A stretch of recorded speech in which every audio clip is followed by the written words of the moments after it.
The process of building can be so much fun, but it can also be overwhelming, which is why in this video, I wanted to show you a vacant piece of land, and what I wanted to do is talk about some of the things that we do as professional buyers agents in terms of the due diligence before we get to the land, and obviously once we get to the land, so that regardless of where you're buying in Australia, you can make a much better decision and avoid the headaches associated with building and a lot of the things that come with that.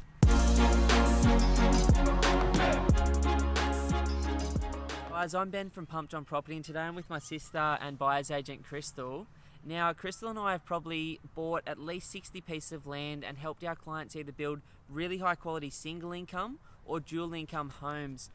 Personally, I'm just about to start construction on my 6th property as well. So, Crystal, before coming to the land, because obviously we found out about this piece of land off market from a local agent in Brisbane, what are some of the things that you do from a due diligence perspective before we even spend our time coming out here and checking it out? Of course. So the first things we're looking for is the location within the suburb, the street, whether or not the block of land is in an area that we would consider as buyer's agents. So we're looking for quiet roads, close proximity to schools, shops, train lines, all of the things that are important to us, whether we're buying an existing property or buying land to build brand new. So that never changes for us. That's the first step of due diligence that we do. And I love what you said there, because a lot of people just go, oh, this is a piece of land, I'm looking for land, cool. But it's really important to overlay the good fundamentals of buying a quality position in a suburb, a nice quiet street, close to amenities, and all of those things that actually create long-term value, whether you're buying an existing home or buying land. So once you've ticked the box and you're satisfied that it's the right suburb, the right location, then what do you do? So something that's really important to us, again, whether it's brand new or existing, is the flood overlay. So we're fortunate enough that a lot of the councils have online flood reports that you can download for free, so you can have access to those just as we do. We find it really important as a tool because we rule out any property that is flood affected, especially when building, because this can add costs to your site works and your building costs. It's just a really simple thing from a due diligence perspective to check out. In other parts of Australia, you might not have issues with floods, but you might have bushfire overlays, which we've seen when building in Sydney can add thousands or tens of thousands of dollars to your construction cost. Yep, so obviously getting the right reports in place. Another thing we do is what's called a dial before you dig report. So this report is going to give us some information on whether or not there are any easements, like unity water easements, sewer easements, stormwater easements, traversing the block. So again, if you pick up a block of land and you're unaware that there is something affecting or cutting the block in half, it may then impact the type of build that you can go with, your intentions to build on that block of land, or again add additional site costs to relocate these types of things. So we're looking to rule out sites that have any issues with things like those types of easements that can be found, again, using a free report through Dial Before You Dig. Now, Simon, if you want to come with me, I just want to show people exactly what we mean. So I'm standing right in the middle of the block right now.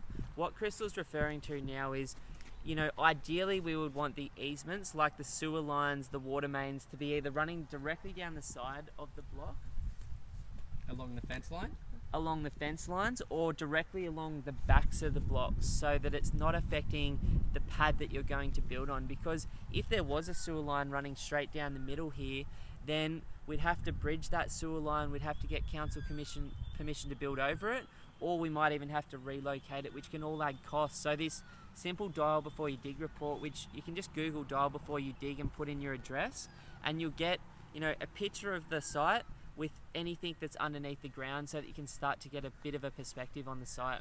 So Yep. What do you do after you Dial Before You Dig report?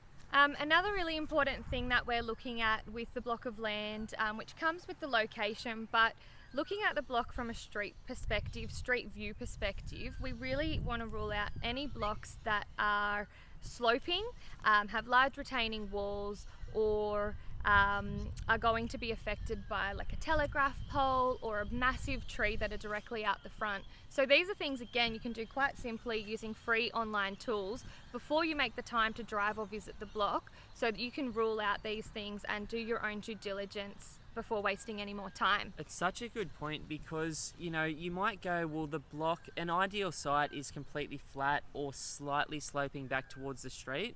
Like they say, shit doesn't run very well uphill, and so it's important to pump it or gravity feed it back to the street if possible. So that's one thing that's important, but as a rule of thumb financially, and a lot of first time buyers and builders don't think about this, is for every 1 metre of fall, so let's say that this is ground height here, and there's an incline, and there's the other ground level there. For every 1 metre of fall across a site, you're looking at about $10,000 to $15,000 extra of construction costs. So imagine you've bought a site with a 10 metre fall, and I see first time buyers do this stuff all the time. That's $100,000, $150,000 extra on top of your build just to build the same product, and it's nowhere near as desirable to your long-term tenant or to someone looking to buy it in the future. So that's important.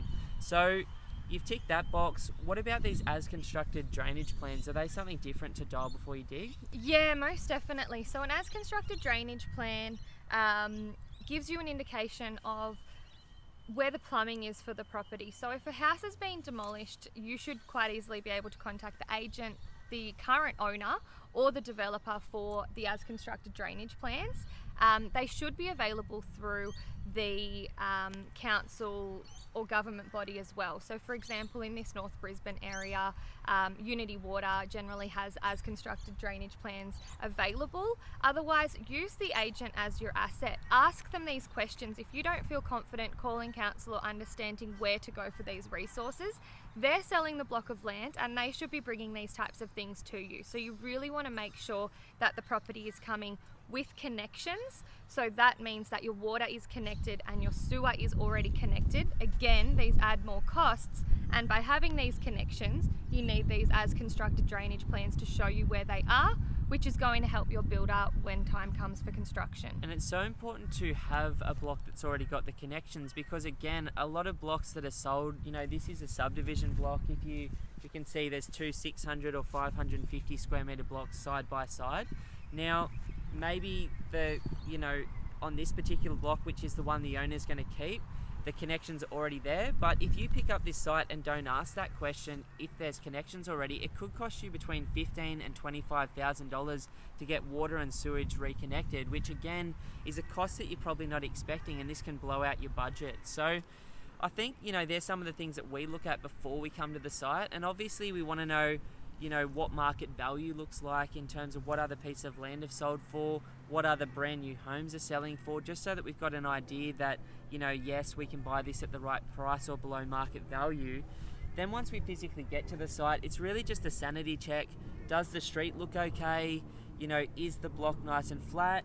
What's going on around it? What do the neighbours' homes look like? What's the percentage of owner occupiers? And just sort of sanity checking that, yes, it's a decent part of the suburb where we think we can do well. So if you want to sort of shoot, Simon, you can kind of see there's a range of different properties around in the street. Some nicer renovated owner occupied homes over there. And then as we come around to the back of the block, you can see that there's a nice park. Now, this isn't the type of park that's going to have 100,000 people there every weekend doing sport. This is just a nice, quiet, family-orientated park out the back with a little basketball court, some cricket nets, and just a bit of a play area for some kids. So again, that does tick that box. Now, the last thing I wanted to touch on is like the potential for a site like this. So this is a nice big site, nice wide frontage. It is priced really well. It's something that we would definitely be looking to buy for a client. We're talking 19 k's from the city, which ticks that long-term box. Nice big piece of land. Your options here is like a 4-bedroom, 2-bathroom, 2-car garage, single story home.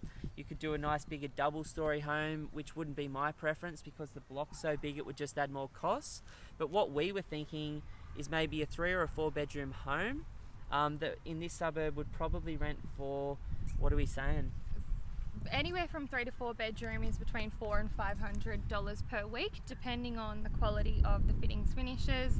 Having that 4th bedroom will push you into the higher bracket, as long as it's got 2 bathrooms, of course, because you're looking to target the family demographics that are in the area, wanting to be close to the school.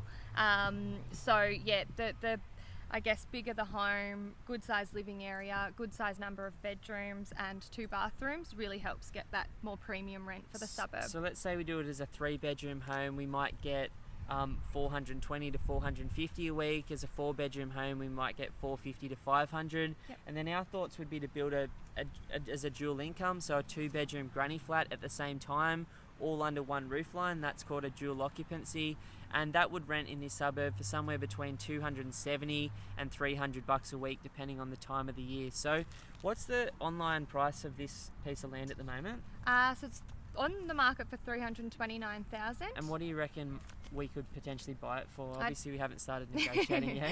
I'd be looking at trying to pick this one up for closer to 300 based on other land sales in the area and current market value. So just to put that all into perspective, you buy this land at around about 300k, you build the 3-bedroom home with the 2-bedroom granny flat for about 265,000, which puts us at a price of $565,000, $450 a week for the home, $300 a week for the granny flat. You're getting about $750 a week in rent for a $565,000 property. You're also ticking the timing box. You get great depreciation benefits whether Labor wins or Liberal wins the election, and you've got a property that you really don't have to think about that's going to get you that long-term growth as well. So this is, one of the reasons why I like looking at land. We probably help about one person a month do something like this.